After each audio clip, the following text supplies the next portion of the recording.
ನಾಡಿನ ಮತದಾರ ಬಂಧುಗಳಿಗೆ ನೀವು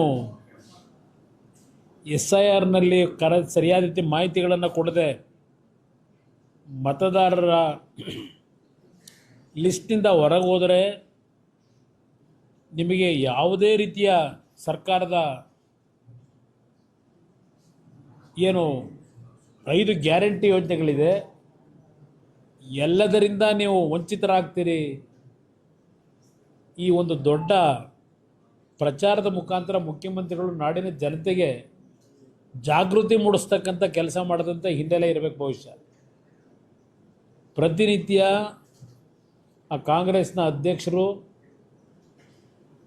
ಕಾಂಗ್ರೆಸ್ನ ಮುಖಂಡರುಗಳು SIRನ ಒಂದು ವಿಷಯದಲ್ಲಿ ಅತ್ಯಂತ ಕಟುವಾದ ಪದಗಳಿಂದ ಮಾತನಾಡ್ತಕ್ಕಂಥದ್ದೇನಿದೆ ಬೇರೆ ರಾಜ್ಯಗಳಲ್ಲಾಗಿರ್ತಕ್ಕಂಥದ್ದು. ಇವತ್ತು ಮುಖ್ಯಮಂತ್ರಿಗಳ ಪ್ರೇರಣೆ ಇರಬೇಕು ಅಂತ ಕಾಣಿಸ್ತದೆ ಅಂತ ಅದಕ್ಕೆ ಹೇಳಿದೆ. ರಾಮನಗರದಲ್ಲಿ ಈ BLOಗಳು ಚೌಲ್ಟ್ರಿಗಳಲ್ಲಿ ಕೂತ್ಕೊಂಡು ಸಾವಿರಾರು ಜನಗಳನ್ನು ಅಲ್ಲಿ ಕರೆಸಿ ಈ ಒಂದು ಮಾಹಿತಿಗಳನ್ನು ಚೌಲ್ಟ್ರಿಲಿ ಕೂತ್ಕೊಂಡು ಏನು ಮಾಡ್ತಾ ಇದ್ದಾರೆ, ಪ್ರತಿ ಮನೆಗೆ ಹೋಗಬೇಕಾದಂಥದ್ದು ಆ BLOಗಳ ಒಂದು ಕರ್ತವ್ಯ ಇರ್ತಕ್ಕಂಥದ್ದು. ಆದರೆ ಇವತ್ತು ರಾಮನಗರದಲ್ಲಿ ಒಂದು ಕೋಮಿಗೆ ಸಂಬಂಧಪಟ್ಟವರನ್ನು ಇವತ್ತು ಆ ಫೇಕ್ ಐಡಿಗಳು ಇರ್ತಕ್ಕಂಥವರು ಬಹುಶಃ ಬಾಂಗ್ಲಾದೇಶದಿಂದ ಬಂದಂಥವರು ಭಾಳ ಜನ ಇದ್ದಾರಲ್ಲಿ. ಏನು ಪ್ರತಿನಿತ್ಯ ಚರ್ಚೆ ಮಾಡ್ತಾರೆ ಬಾಂಗ್ಲಾದೇಶದ ನಿವಾಸಿಗಳ ಬಗ್ಗೆ. ಕನಿಷ್ಠ ಒಂದು 8ರಿಂದ 10,000ಕ್ಕೂ ಹೆಚ್ಚಿನ ಸಂಖ್ಯೆಯಲ್ಲಿ ರಾಮನಗರದಲ್ಲಿ ಇವತ್ತು ಇವ್ರನ್ನೆಲ್ಲರನ್ನೂ ರಕ್ಷಣೆ ಕೊಟ್ಕೊಂಡು ಇಟ್ಕೊಂಡಿದ್ದಾರೆ. ರಾಮನಗರ, ಚನ್ನಪಟ್ಟಣ ಭಾಗದಲ್ಲಿ. ಇಲ್ಲಿ ರಾಮನಗರದಿಂದ ನಮ್ಮನ್ನು ಖಾಲಿ ಮಾಡಿಸಿದ್ದೇನೆ ಅಂತಕ್ಕಂಥ ನೆನ್ನೆ ಮಾತೇನು ಹೇಳ್ತಾರೆ. ನನ್ನನ್ನು ಖಾಲಿ ಮಾಡಿಸ್ಲಿಕ್ಕೆ ಆಗಲ್ಲ, ನನ್ನ ಮತ ಇರೋದೇ ರಾಮನಗರದಲ್ಲಿ. ನನ್ನದು, ನಿಖಿಲ್ ಕುಮಾರಸ್ವಾಮಿದು, ಅನಿತಾ ಕುಮಾರಸ್ವಾಮಿದು, ನನ್ನ ಸೊಸೆದು, ಎಲ್ಲರದು ರಾಮನಗರದ ಬಿಡದಿ ಹೋಬಳಿಯ ಕೇತನಹಳ್ಳಿ ಗ್ರಾಮದಲ್ಲಿ ನನ್ನ ಮತ ಇರೋದು. ನನ್ನನ್ನು ರಾಮನಗರ ಬಿಟ್ಟು ಕಳ್ಸೋಕ್ಕಾಗಲ್ಲ ಅವರು.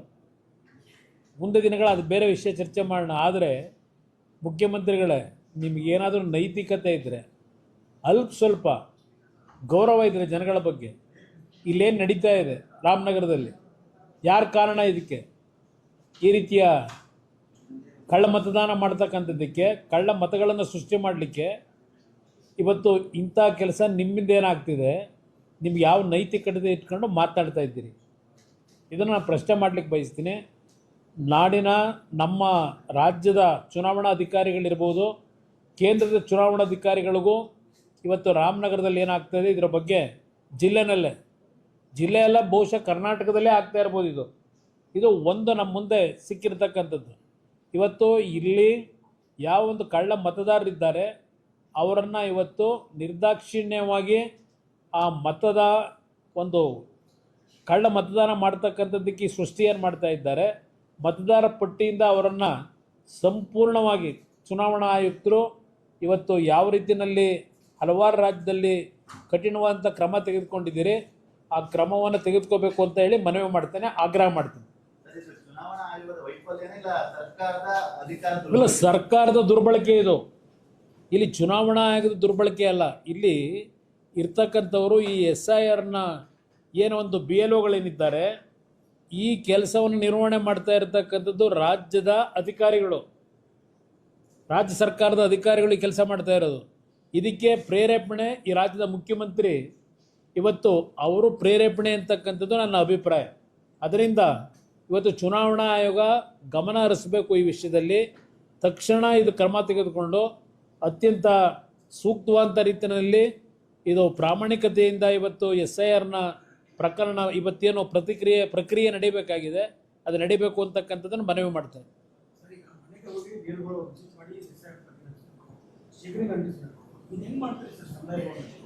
ಅದನ್ನು ಮುಖ್ಯಮಂತ್ರಿಗಳನ್ನ ಕೇಳಬೇಕು. ಅದನ್ನೇ ಈಗ ನನಗೂ ಅದೇ ಆಶ್ಚರ್ಯ. ಪಾಪ ಮುಖ್ಯಮಂತ್ರಿಗಳು ಭಾಳ ಅವರೇ ಖುದ್ದು ಏನು ಚರ್ಚೆ ಮಾಡ್ತಾಯಿದ್ರು, ರಾಜ್ಯದ ಜನತೆಗೆ ಸಂದೇಶ ಕೊಡ್ತಾಯಿದ್ರು.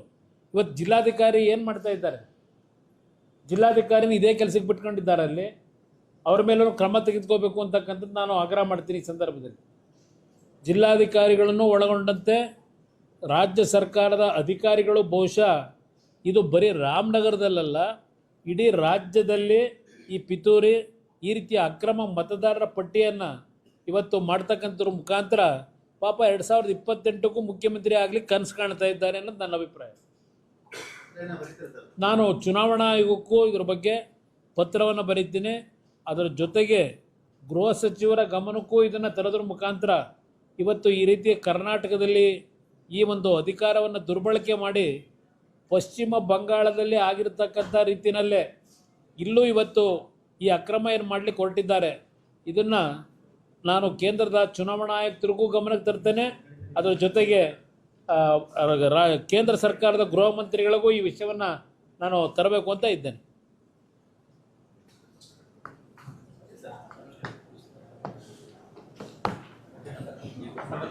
ಹಾಂ, ಸಾಕಲ್ಲ ಬರ್ದೆ? ಹಾಂ, ಸರಿ.